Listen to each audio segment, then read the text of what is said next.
Assalamualaikum dan salam Ramadan. Buletin UKAS edisi petang 29 April 2020 bersama saya, Lia Amira Anarigus. Berita utama, susulan peningkatan kes di kawasan Kota Samarahan iaitu di Taman Desa Ilmu dan Taman Uni Garden, operasi pengesanan kes aktif ACD melibatkan dua kawasan taman perumahan tersebut telah dilakukan bermula semalam. Timbalan Ketua Menteri Sarawak Dato' Amar Douglas Ugah Embas berkata, penduduk memberikan respon yang positif dan kerjasama yang baik semasa operasi dijalankan. Yesterday, we are very happy to know that about 100 of them has show up. About 100 came out for the test. If we have not done this, they might not be able to come for the test for whatever reason they are. I was told also the public are very cooperative, and that is a very good attitude. I must record our appreciation to penduduk-penduduk di kedua-dua kawasan ini, di Kampung Desa Ilmu dan Uni Garden, on your cooperation. Beliau berkata demikian ketika ditemui media semasa melakukan lawatan operasi pengesanan kes aktif di Kota Samarahan pada Rabu. Tambah Dato' Amar Douglas Ugah, sekiranya operasi ACD tersebut berjaya, ia akan diaplikasikan ke kawasan lain yang mengalami peningkatan kes positif. Berita seterusnya, Sarawak merekodkan lagi 12 kes sembuh COVID-19 dan discharge dari hospital di negeri ini. Jawatan Kuasa Pengurusan Bencana Negeri Sarawak dalam kenyataan media harian COVID-19 pada Rabu memberitahu, daripada 12 kes tersebut, 9 kes dilaporkan sembuh di Hospital Umum Sarawak dan 3 lagi di Hospital Miri. Dalam kenyataan sama, 6 kes positif COVID-19 baharu turut dilaporkan iaitu 3 kes di Kuching, 2 di Serian dan 1 di Samarahan. Laporan selanjutnya, pembayaran fasa kedua Bantuan Prihatin Nasional BPN akan dilakukan mulai 4 Mei depan. Menteri Kewangan Tengku Datuk Seri Zafrul Tengku Abdul Aziz menerusi perkongsian laporan ketiga pencapaian pelaksanaan pakej rangsangan ekonomi prihatin rakyat yang disiarkan secara langsung di akaun Facebook rasminya pada Selasa berkata, bayaran fasa kedua itu adalah bagi semua penerima BPN golongan B40 dan M40 sama ada isi rumah atau individu bujang.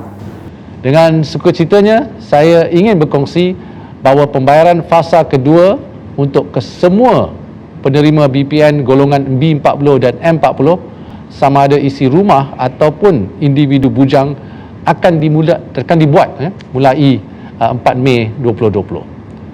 Sementara itu, beliau memberitahu lebih 3.26 juta permohonan baharu dan juga rayuan diterima untuk BPN sehingga 26 April lepas. Jelasnya daripada jumlah itu, sebanyak 2.96 juta adalah permohonan baharu, 305,000 permohonan adalah rayuan dan semua proses tersebut akan ditutup pada Khamis 30 April ini. Pertama, Bantuan Prihatin Nasional BPN. Sehingga 26 April, lebih 3.26 juta pemohon baru dan juga rayuan telah diterima.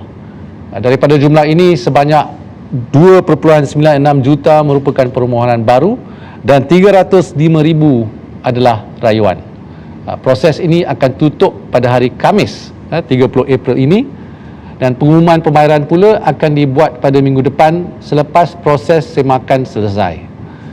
Beralih ke laporan penyerahan sumbangan. Kerajaan negeri menerima 5,000 keping penutup mulut dan hidung sumbangan JNT Express Sarawak sebagai tanggungjawab sosial korporatnya. Simbolik penerimaan sumbangan itu disaksikan oleh Timbalan Ketua Menteri Sarawak merangkap pengerusi Jawatan Kuasa Pengurusan Bencana Negeri Dato' Amar Douglas Ugah Embas di Kuching pada Selasa. Menurut Eksekutif Penjenamaan dan IT JNT Express Sarawak, Siu Chung Sheng, sebagai tambahan kepada sumbangan, pihaknya juga menyediakan perkhidmatan penghantaran bekalan perubatan percuma di seluruh negeri. Berikutnya di Bintangor, nasib 57 penuntut Institut Pendidikan Guru IPG Rajang yang masih terkandas terus mendapat perhatian adun meradung Datuk Ding Kuang Hing. Beliau pada Selasa buat kali keduanya telah tampil memberi bantuan keperluan makanan kepada para penuntut di IPG itu sementara mereka menunggu giliran untuk pulang ke kampung masing-masing. Ketua Jabatan Hal Ehwal Pelajar IPT Kampus Rajang, Elis Kausin, ketika ditemu bual UKAS pada Selasa, menyifatkan bantuan Datuk Ding itu amat bermakna kepada para pelajar. Ingin merakamkan jutaan terima kasih kepada Yang Berhormat Datuk Ding Kuang Hing atas sumbangan yang telah diberikan kepada pelajar kami yang telah terkandas di asrama sepanjang tempoh pelaksanaan Perintah Kawalan Pergerakan. Sumbangan beliau ini adalah sumbangan yang kali kedua diberikan bagi menampung keperluan pelajar kami di asrama.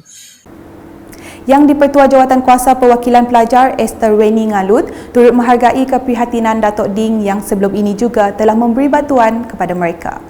Dengan ini, saya mewakili semua pelajar IPG Kampus Rajang mengucapkan ribuan terima kasih terutamanya kepada YB Ding Kuang Hing dan juga Parti Gabungan Parti Sarawak atas sumbangan yang telah cukup banyak diberikan kepada kami, terutamanya pelajar-pelajar yang telah terkandas di IPG Kampus Rajang.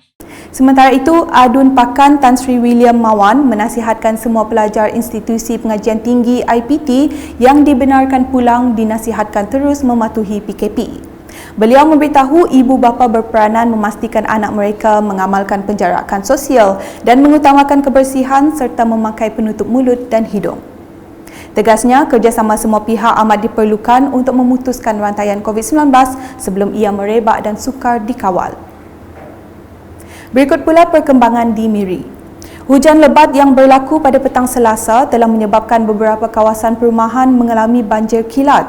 Menurut Datuk Bandar Miri Adam Yi Siu Sang, pihaknya memandang serius kejadian banjir kilat tersebut dan mengambil tindakan segera dengan mengadakan lawatan dan tinjauan di beberapa buah kawasan perumahan bagi melihat punca kejadian.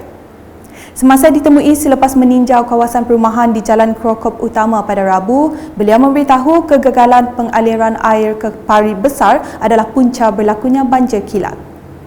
Dalam pada itu, beliau telah mengarahkan pihak kontraktor membaiki sistem peparitan di kawasan berkenaan bagi mengelak kejadian berulang. Sebagai penutup buletin, ikuti video mengenai cara menangani stigma dan kebimbangan dalam usaha melawan COVID-19.